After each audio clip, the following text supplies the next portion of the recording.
Hello, this is Filce at Pilates Birmingham. Going to continue on with the plank series of videos I've been doing, and today I'm going to do the single arm plank. If you've missed any of the other videos, I'll pop a link up here to go right back to the beginning to the beginner's level on the plank. The single arm plank is quite a challenging exercise. It involves a lot of upper body strength. I'm going to start in on this video with full posture, and then I'm going to break it down on ways to make it lighter and ways to get stronger in the posture. I wouldn't recommend you do this exercise if you have any back problems or if you have any heart conditions, specifically angina. Great, so let's go straight into full posture. We'll start on the hands and the knees. Set the hands a little bit further away from the knees. Tuck the toes under, take a deep breath in and out breath. We'll raise into our plank position. Our hands are underneath the shoulders. The bottom is down, the back is parallel to the ceiling. We don't want to be up here. We don't want the pelvis to be sagging towards the mat. So we've got a good tone through the abdominals. We're sending our tailbone to the heels. We're pushing the heels back to the short edge of the mat. We're really strong through the shoulder girdle. Taking it into the single arm plank, you might need to slightly sway over to the side, but try and keep yourself as steady as you can. You're lifting the hand and setting the hand down, and you can alternate sides, lifting the hand and setting the hand down. So I do this in my more advanced classes where we breathe out, take the hand away, and we breathe in and return. Breathing out, taking the hand away, breathing in, return.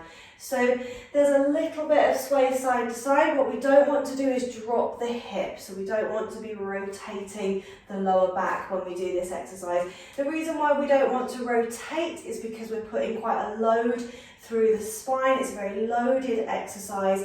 So we don't want to rotate the vertebrae at the same time. It's going to put too much pressure on the lower back particularly. So it's a little bit easier to sway the weight a little bit more side to side rather than dropping the hip. But of course, try to keep that to a minimum.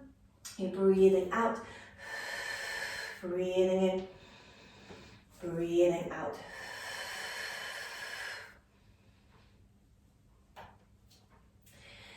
So let's take it into variation number 1, which is really just a way that you can get stronger in the upper body to do the exercise.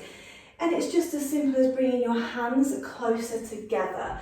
So instead of being shoulder width with the hands, bring your hands closer together. So you're more central with that position, and then you can breathe out, lift, breathe in lower, and as you can see, there's less movement swaying side to side because you're bringing those hands closer together. It's easier to balance, it's easier to transfer the weight. So you can start with this version if you're just trying to get yourself a little bit stronger before you move the hands into a shoulder width position.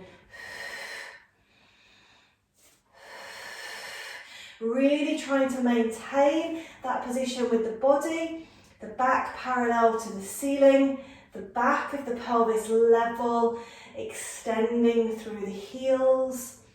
Good strong tone through the abdominals, navel to spine.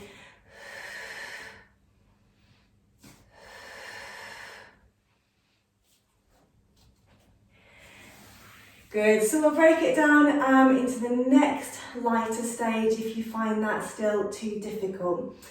Coming into hands and knees, take your knees a little bit further back and your hands a little bit further forwards. And then we're dropping the bottom so that we've got a straight line from the shoulder to the hip to the knee. Again, we don't want the pelvis to sag down to the mat, so we're keeping that strong through the abdominals. We'll start it with the shoulder width, which again is the slightly harder version. So you're breathing out, breathing in, breathing out. breathing in. So we've taken some of the weight of the exercise out by dropping down onto the knees, and if it still feels too challenging, you can bring your hands again a little bit closer together, and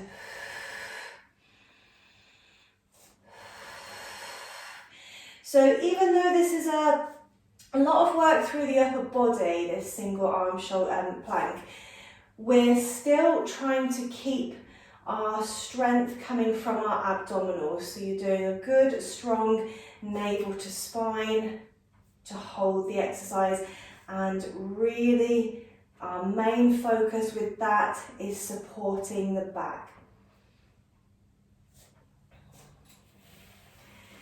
Good, so the lightest version you can do of the single arm plank is to be on the hands and the knees, hands under the shoulders, knees under the hips.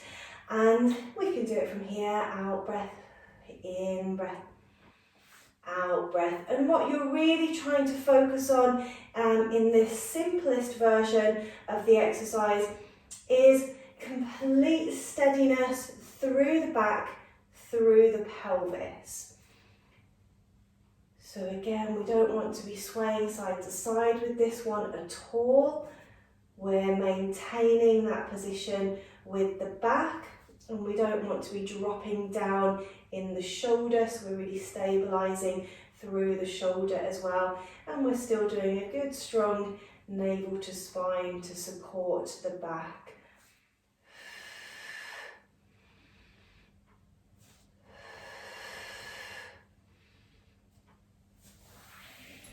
Good, so that's a breakdown of the single arm plank. Thanks for watching. If you enjoyed the content in this video, do like and share the video, and head on over to my channel for more fitness tips and tricks.